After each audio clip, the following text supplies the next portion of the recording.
पंढरपुरात राजकीय वाद तापला।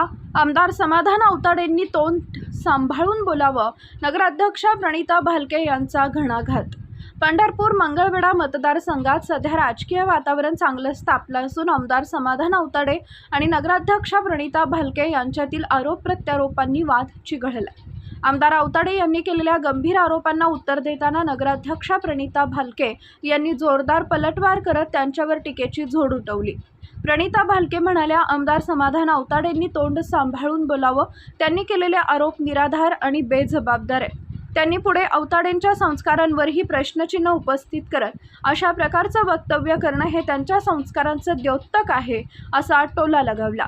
यावेळी त्यांनी स्वर्गीय आमदार भारत नाना भालके यांचा उल्लेख करत भावनिक प्रतिक्रिया दिली आहे। भारत नानांनी मला सून म्हणून नव्हे तर मुलगी म्हणून जपलं असते तर आमदार समाधान औताडे राजकारणात उदयास आले नसते असं स्पष्ट वक्तव्य त्यांनी केलंय। तसेच त्यांनी औताडेंना थेट सवाल करत तुम्ही तुमच्या सुना आणि मुलांना अशा प्रकारे बाहेर काढणार का असा प्रश्न उपस्थित केलाय।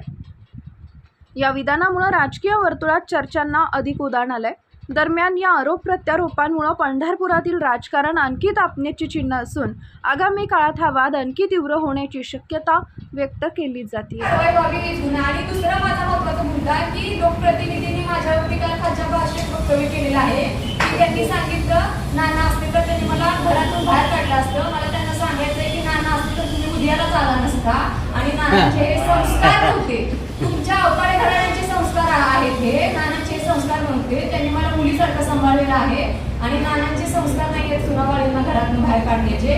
औताडे घराण्यांचे कदाचित हे संस्कार आहेत। त्यांना 2 मुलं आहेत, उद्या येणाऱ्या सुनांना घरातून बाहेर काढणार आहेत का, माझा त्यांना सवाल आहे। म्हणजे त्यांना 2 मुलं आहेत, कदाचित मुलगी नसल्यामुळं घरात येणाऱ्या 2 सुनांना ते कदाचित घरातून बाहेर काढतील का काय, हा प्रश्न आहे माझा। तालुक्याचे लोकप्रतिनिधी आहेत, तोंड सांभाळून भाषा बोलावी जरा। मी एक महिला म्हणून काम करत असताना काम करून न देण्याचा कसला माझा फळा फुटलाय त्यांच्या मनात आणि मी कुणाच्याही पायात पाय घालायला आलेली नाही। लोकांनी तुम्ही आतापर्यंत अर्धवट कामं केलेली आहेत, ठेकेदार म्हणून सगळी कामं तुमच्याच कंपनीला देऊन 90% कामं तुमच्याच कंपनीने अर्धवट केलेली आहेत आणि कुठेतरी हे चित्र बदलण्यासाठी लोकांनी मला तुमच्यासारख्यांना बाजूला काढून शहराच्या विकासाच्या दृष्टिकोनातून इथं मला बसवलेलं आहे। आज बघताय आपण तालुक्यामध्ये आपल्या जिल्ह्यामध्ये पूर्ण 288 मतदारसंघामध्ये एवढा बालिश लोकप्रतिनिधी मी आजपर्यंत बघितलेला नाही।